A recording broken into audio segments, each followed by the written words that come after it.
Hello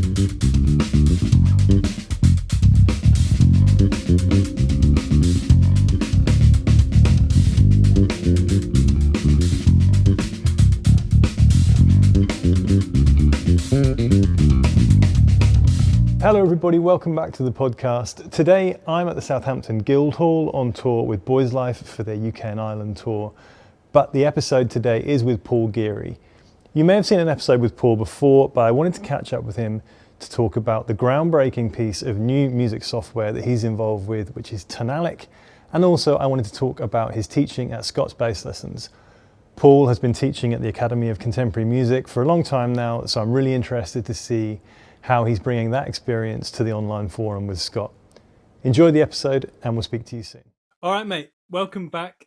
Thank you for coming on. It's been a while since we spoke last, so I wanted to really get into a couple of quite big things you've been up to recently, one of which is Tonalic, which I know launched at NAMM last weekend. I've seen loads and loads of stuff about it. It sounds amazing, a real groundbreaking piece of software. And the other is your involvement with Scott's Bass Lessons. You're now part of the faculty there teaching the students. So can we jump in with Tonalic and give us the rundown? I've done a little bit of research, so I kind of have an idea roughly what it's about, but break it down for us. Yeah, it's quite interesting, actually, because you probably know more than me. The actual session took place quite a while ago. So basically, the session, there's a whole bunch. At the time when I met Yui, he was going round to pretty much the whole globe, capturing people's souls. Okay, so that's what it felt like. It was like, oh dear. So he was on a mission to just kind of gather as many sounds as he could for this particular project. And going to the recording session, the person who kind of put me up for it was actually a guitar player, Ace from Skunk Anansie. And, I trundled off into good old London town. And, we started recording. There was no prep. It was the most bizarre session, probably one of the most bizarre recording sessions I've ever been on. So there wasn't any prep. And it was a case of, there was a whole bunch of chord progressions and sequences that Yui wanted me to play through. And also lots of amp modeling going on. So many different sounds, so many different amps, so many different basses. But the progression was always kind of the same and in slightly different registers across the neck, across the fretboard. Yeah, bizarre. So a bit like the way they sample a real piano to create the gnawed piano sounds. Are you playing the same note at various different velocities, or is it kind of more musical than that? It's more musical than that. Yeah. I thought it was going to be that kind of thing, but as it turned out, what actually happened, they capture the essence and the sound and the groove, and for all intents and purposes, they capture, dare I say it, mistakes.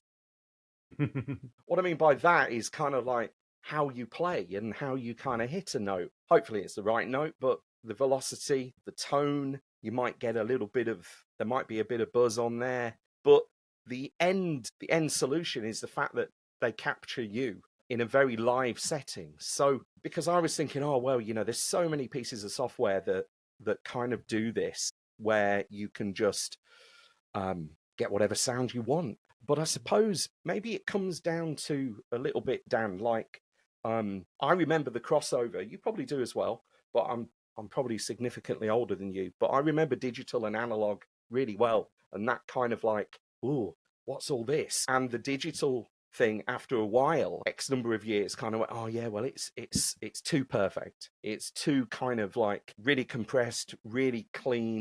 It leaves you a bit cold when you hear it. And then all of a sudden, people are kind of going, oh, well, are we actually using a bit of analog? And I think that's probably the thing. It kind of began to coexist together, digital and analog. And I think this is a similar kind of thing with Tonalic.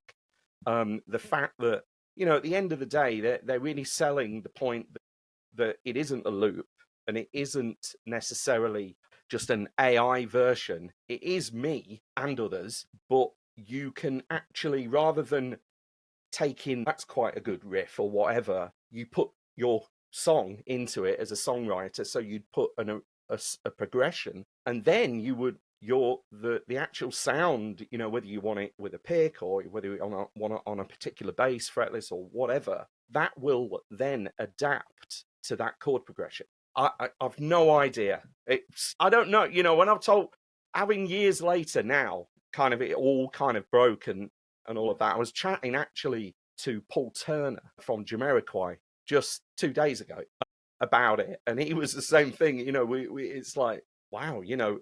In all honesty, I didn't know what, because it was so long ago. I didn't know whether it'd see the light of day. And also, I suppose you've got to think that things have really moved on. Within a matter of years. 5 years ago, it probably wasn't as much in your face AI or chat GBT and all of that stuff as it is now. So it was a really strange. I spent all week, and yeah, they captured my soul. From what I could gather, it's anyone who's familiar with Logic will have played around with the way you can use the drummers in Logic, and that if I play a bass line in, I can get that software to listen to my bass line, then it will play an appropriate drum beat to that, and then I can flick through different styles of drummers who will have different flavors. It sounds like it's a much, much more advanced version of that, and for every instrument. Really. And I think more, although it is fairly easy, but I would say it's very user friendly from what I've seen, and how it really is just drag and drop, put it to there, correct that. So I think at the end of the day, it's somebody somebody the other side of the world wants a particular. Oh, I've always wanted to have this drummer or that bass player or that guitar player.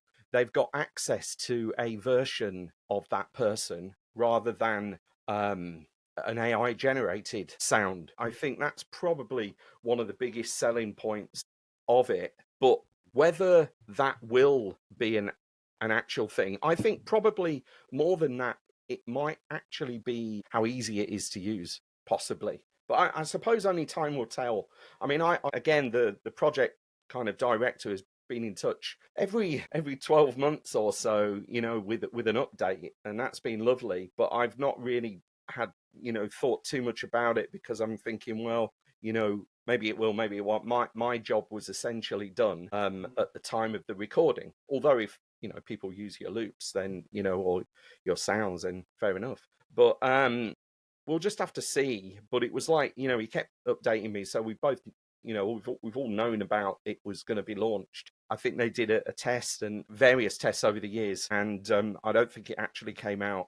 I think there was quite a few bugs, as I'm sure there are. I'm not a software developer, but yeah, I understand that much, So in terms of just bass players, there's yourself, like you said, there's Paul Turner on there. I think you can get Sean Hurley, Nate Mendel from the Foo Fighters. It's a pretty starry cast of musicians they've got involved in this thing. So they put a lot of budget into it, a lot of time into it over the years. So it's really interesting, a real kind of big launch that's happened in the last month or two, I guess, since I've been aware absolutely. of it. I think, and I think there will probably be more people as well. I think they will open it up to more musicians and artists, globally. I think I really enjoyed the actual recording session. I remember it very, very clearly just being not simple.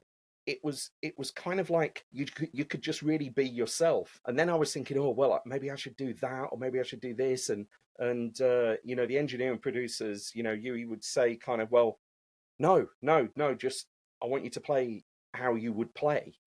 Just really relax. And so I'm thinking, yeah, this is great. And then it was like, right, what are we going to use today?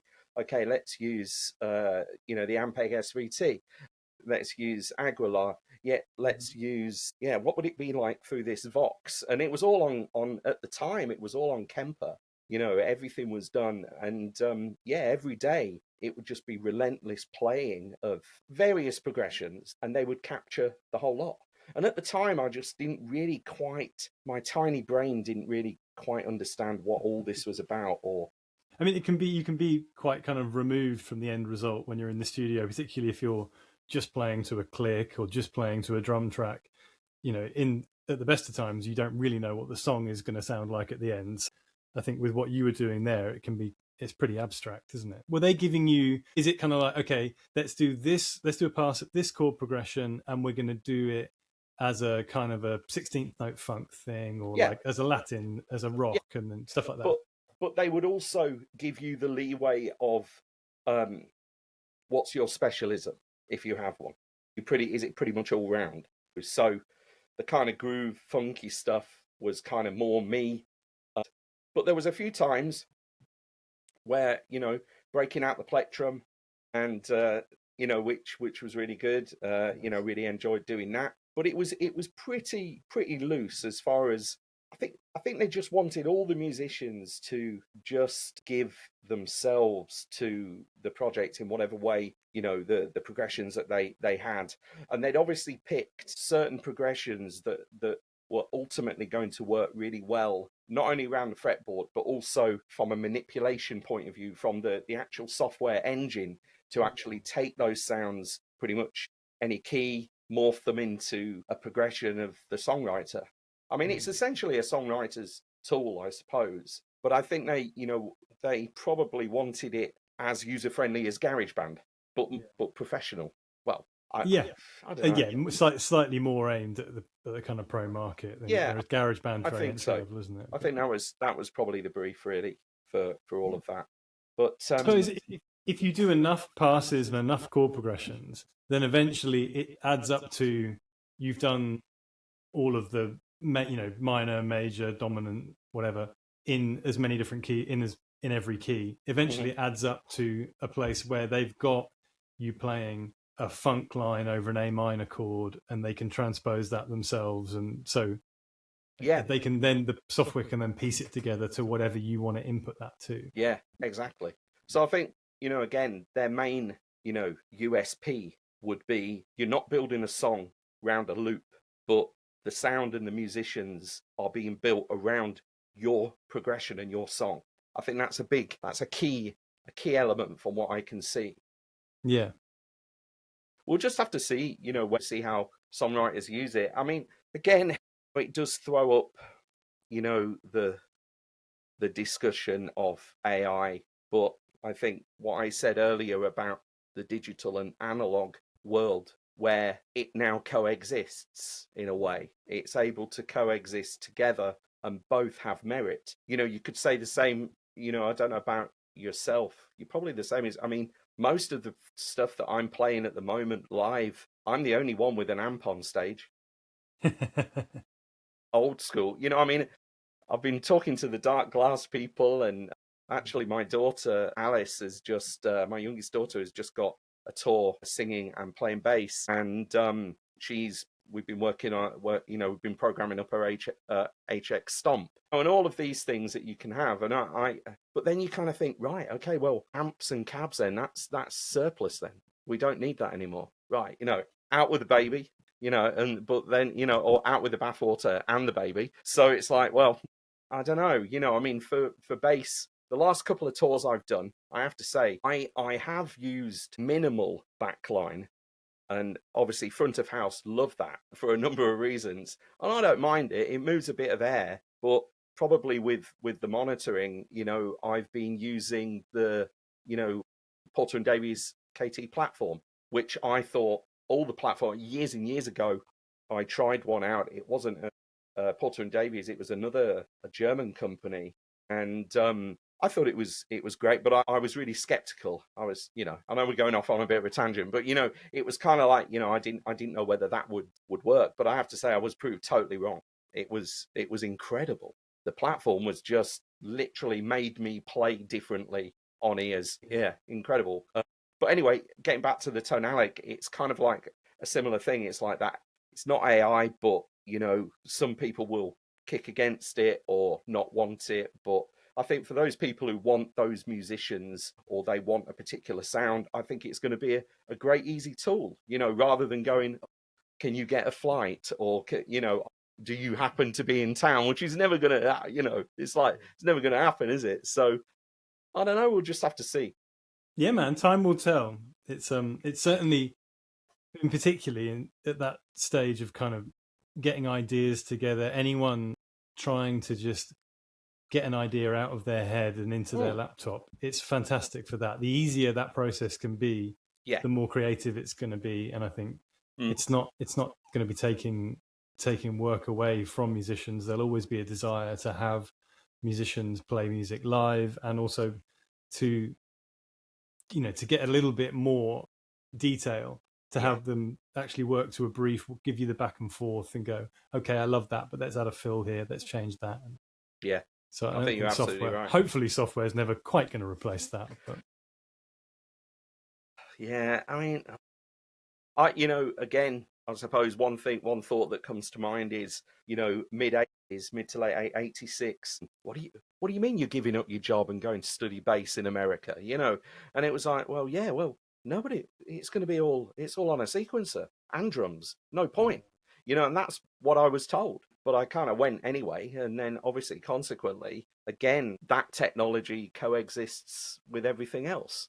So, but maybe it's another one of those times when we'll just have to see what actually happens and how it all comes out in the wash. But I think, I don't know, I mean, from a teaching point of view, sometimes, certainly at university, some of the dissertations on occasion that I've had to look over, it's, what with, with ChatGPT, which is essentially the same thing that we're talking about, and now there's bits of software, as there was with Wikipedia back in the old days, where it's like, hang on a minute, that's not you. But I suppose it's getting harder and harder to tell, isn't it? Yeah, absolutely. That's the way it's going. So it'd be interesting to see how it works out. Incidentally, for people who are interested, there is a 30-day free trial of Tonalic. So you can go and check it out for free and see what it's all about. I think I'm going to be doing that at some point this month. I've got a bit of time on the road, so I can sign up for the free trial and have a fiddle with it in a dressing room somewhere. Thanks for that, man. So let's jump into, you're heavily involved with Scott's bass lessons these days, joining a long list of Overwater players, Phil Mann, Ian King, Scott himself. I'm sure there's some others that I've forgotten. Zoltan Dekani's on there, I saw recently. Yeah. So how's that been going, and what kind of teaching are you doing with Scott there? Yeah, I'm one of the coaches. Scott has basically now got an online university. It's almost like an open university, I would call it, an online university called Blueprint. And there are a number of different kind of courses you can do. But when you sign up to Blueprint, it's very much, obviously, I don't know whether you've been on to the SBL orbit planet universe, shall we say. There's just, one of the biggest things I get from students is like, they don't know where to start. There's so much.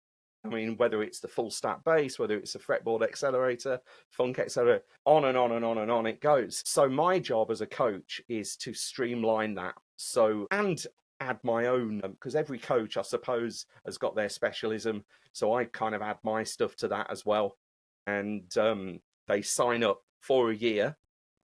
And you can either there's a whole bunch of different, how regular that year is, whether it's a weekly thing or a 2-week or once a month. And they check in, I see them, if it's a weekly, I'll see them every week or once a month, and they check in with me and I see how they're doing. And then midway through, they have an assessment. It's very much, it is an online university, but it's very, very, very different to, for instance, the BIMS, ACMs, pretty much any other university, because I suppose it has a little bit more flexibility, but I think it has even more. You have to be so focused and so driven as a student to actually be involved that I think needs to be thought about from everybody's point of view before kind of signing up. But it has gone through the roof. There are 10 of us, 10 coaches. The people that you mentioned, particularly, I think, like Phil Mann, etc., they've written, over the years, many courses for Scott. And I think it's important to also point out that this is not a knee-jerk reaction, again, to what happened to us all in the plague 5 years ago. Scott's been going on this since the beginning. So it's almost like he's first to market. But as far as I can see, and correct me if I'm wrong, he seems to have the virtual bass world in his pocket. It seems to be pretty sewn up, what with the YouTube channel, the interviews he's getting. I think one of the coaches the other week was just on, we have these, I'm doing one tomorrow night. There's another part of the program that is called Player's Path, and there are a whole bunch of different songs and it's different levels. It's important to point out they're not grades, but they are a kind of equivalent, obviously level 1 is at a certain starting point and so on and so forth, and it just moves up. There's 9 levels. I've said to Scott, I'm saying it again now, we need 11 levels because it's got to go to 11, right? So always go to 11. So anyway, the Players Path call, and there were literally hundreds of bass players on this call. It's Zoom maxed out, and I do a live coaching on the particular track and genre, break it down. It's a live practice session, but yeah, it just seems immense. And I think one of the coaches the other week, and anybody can join on who's part of SBL, not just Blueprint. And I think he had John Petitucci on his call. And it was like, John's here, and it's just like, you Marcus, how you doing? No pressure. Whatever, so I think I never thought I would be in this position. I really kicked against anything that we're doing now, anything online. It was always, I suppose it's old school, face to face, it's not going to work. It's never going to work. I'm totally wrong. Totally wrong. I love it. I love the fact that I can have a student in France and then one in Australia. And then I've got one guy in New York, one guy in Florida, one guy in Czech Republic, in Prague. Even check this out. Won't mention names, but I have a student who's in Warsaw and he doesn't speak any English. Okay. Zoom translates it for me. It is tricky, but it's working. We're living in the future. I mean, you're uniquely positioned to comment on this because obviously you've been involved with teaching at ACM, the Academy of Contemporary Music in Guildford, just outside of London, for a very long time now. So you've done years of face-to-face, hands-on, higher level education in music. So what are the kind of pros and cons of a traditional institution like ACM versus the modern day Scots Bass Lessons model? Without getting yourself fired from either institution. I mean, obviously. Well, I think it's a really interesting question.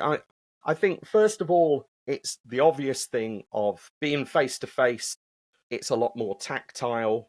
And I used to think, yeah, but people can ask you questions. Well, they can ask you questions online.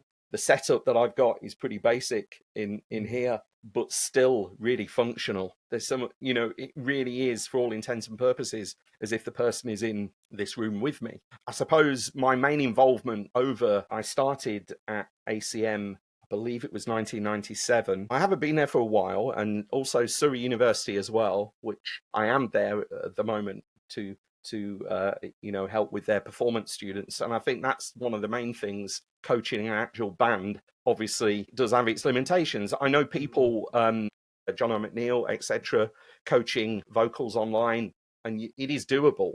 But I still think there is a very real element to being in the same room with a group of people and working with them.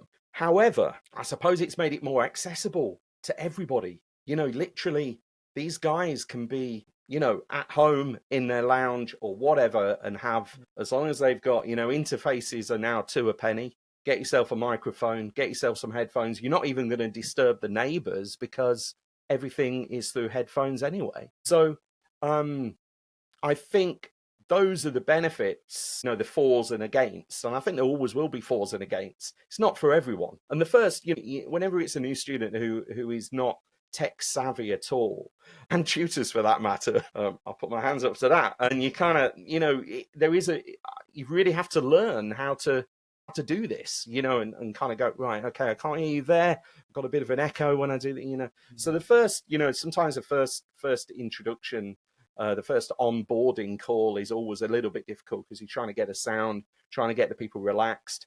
But once they get into it, I have to say, I've really got into it. I don't want to be in my bunker here 24/7, but it's not like that. It's just like certain periods. And then, I think the big thing that's probably the difference when everybody went online is the fact that we didn't have a choice. But now, again, it's a bit like what I've said right at the beginning with digital and analog, really. It's kind of like the online thing has found its place to coexist with the live stuff. Obviously, you and I, my happy place is playing live, being on stage, playing, performing, and also workshopping and teaching, group sessions. Having said that, we are running Blueprint Live. We did it for the first time last year with Scott and Ian Allinson in Camden at the Camden Club in March. It's a 3-day event. And I did it last year. And I hadn't been with Scott for that long, but I did have some students who attended. It was like, it's just really bizarre meeting someone then in person to this. And it was like, certainly, there was a really lovely man, Mats from Sweden in Stockholm, and he's very tall. He used to be a basketball player, but online, so it was like, I was looking up to him. So, yeah, but anyway, just getting face to face with people, I think, was really lovely, even for Scott. So even Scott is doing that as well. Obviously, it's not all the time, but there is an element to that as well. With the online stuff. So yeah, it's important to bridge the gap at some point. You can't have everything, just on Zoom, just on FaceTime. It's really important to still have that personal connection, which actually segs me nicely on the 19th of April. Water are going to be at the Premises Studios in Hackney. We're having At Home with Overwater event, so you can come along, you can try all of the stock basses that the guys are furiously making between now and then. Meet all of us, Chris, Martin, the whole team are going to be there. Kirsty, Ben, everyone's going to be down. So come along, hang out with us. There's a great cafe at Premises, as I'm sure you know, Paul. I'm going to be there. I'm looking at the diet. I'm desperate to be there. And I have a new Overwater bass being put together. I'm very, very excited about that. So I will make every effort to be there. And at the moment, the diary is looking good for that period. So yeah. Yeah, really well, I think I'm on tour. So like the day before, I'm somewhere up north on the Gabrielle Rick Astley tour. And the day after, I'm somewhere down south. So it's worked out quite well. So I'm using my day off to get down to London and catch up with everybody. And yeah, it's going to be great. Tell us about that new bass. What are you getting done at the moment? My main workhorse is which is Perception, that they don't kind of do anymore as such. It's more kind of morphed into Progress. So the thing that I really wanted, I had a jazz, a 4-string kind of Overwater, but I wanted a 5-string. I wanted something because that's kind of my main workhorse whenever I'm doing, any playing really. I try and rotate basses all the time, but my biggest thing is that I really wanted a replacement for my Stingray. This is a 1993. Sorry. I know. This is a 1993, and it's nearly a fretless. Right. But I really want it. I need something to replace that, and I didn't want a Stingray. I want Overwater. So I'm going to get another Overwater to add to my other basses, and it's going to be a contemporary J. The thing I love about it with the contemporaries is you're going to have the same configuration, preamp, etc. You can have whatever you want, but I kind of really know my way around this. It's, you know what I mean? It's just like ease of sound, and you know what you need, and you know what you've got to get. So I'm really looking forward to that. I'm having a couple of modifications to it as well. Not massive, but one of the things that I've found a couple of times, dependent on the gig, sometimes at night when it gets dark or there's a blackout on stage, and you kind of go, I'm sure I had a neck here. So I'm thinking, and I don't really want to go down the Sims LED route. So I'm having some of these glow dots inserted in, which you charge with a UV lamp. And apparently they're amazing. That's what Chris has told me. So I'm having some of them. And I'm having a ramp put there as well, because I don't know, I'm just used to resting over that space and feeling either a pickup beneath my fingers or something. So that's it, just the 2 mods, a ramp and... The Lumen lay dots, I can confirm, are really cool.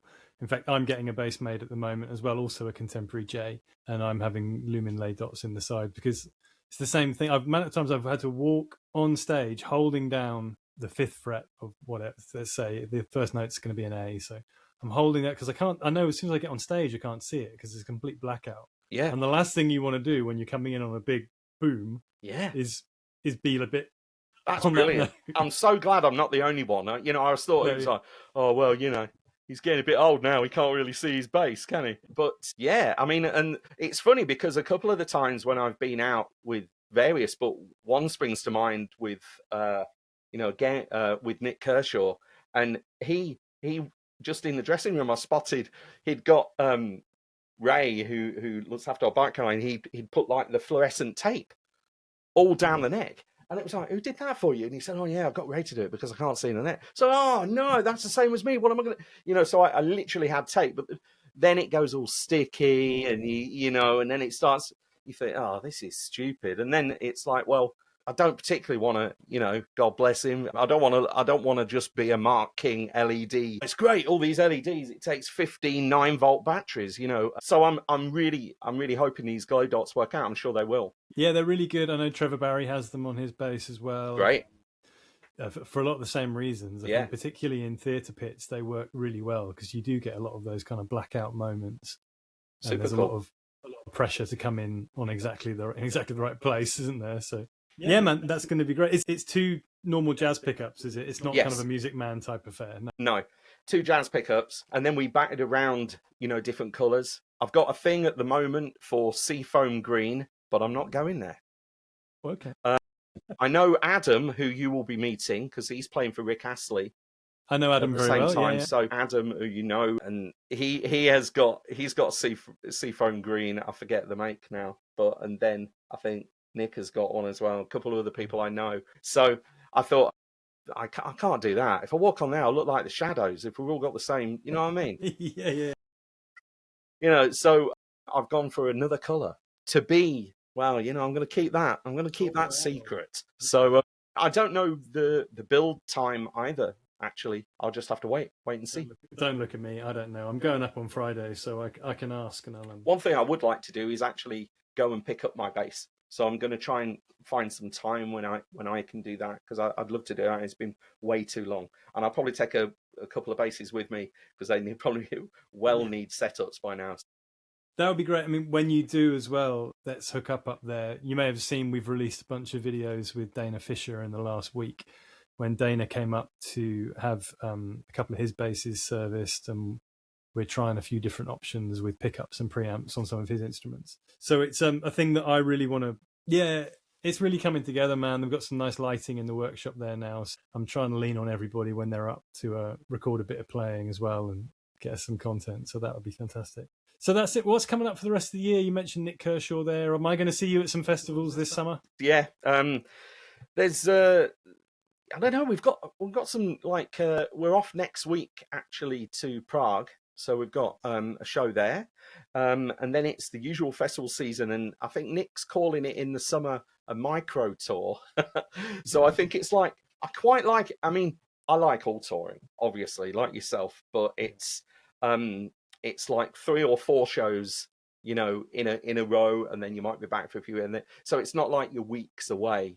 So I like either, but that enables me to do other things as well, as in SBL or any other bits and bobs. So there's a few of those gigs which I'm really looking forward to, and then loads of other bespoke stuff. I mean, a few years back, I started doing some of the George Michael tributes, which I really enjoy. So that it's a mixture of all of that, and then there's been some house band, which are very difficult, I would say, for a number of reasons. The house band thing, where you've got a whole bunch of artists, I'm sure you know exactly what I'm talking about, and they're all doing, say, their hits. So you may even have on a night, or a day, I should say, between 6 and 8 acts. So it's a lot to learn for just a one-off. But then I suppose, everyone that I've done, I've really loved. But occasionally, you come across, I suppose it's difficult for that artist because, well, I want my own band.